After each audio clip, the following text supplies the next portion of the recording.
Okay, so you're going to want to try and clean these carburetors. This is off the Troy-Bilt 110, and I just pulled the top of this off. Yeah, this pin doesn't even, looks like it was never installed right. And honestly, I got this in a kit with a spark plug,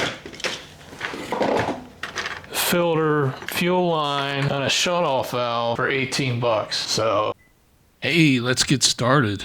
We're going to start with this air filter cover, pop this off. We're going to get rid of this beat up air filter, take off our backing plate. We're going to clean up around this motor before we do anything else. Let's put our new carburetor on. Here.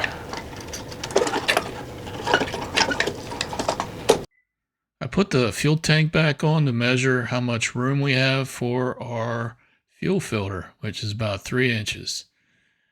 Here I cut some pieces. I'm going to put it on our fuel filter. It doesn't matter which way you put it on. It goes in both ways.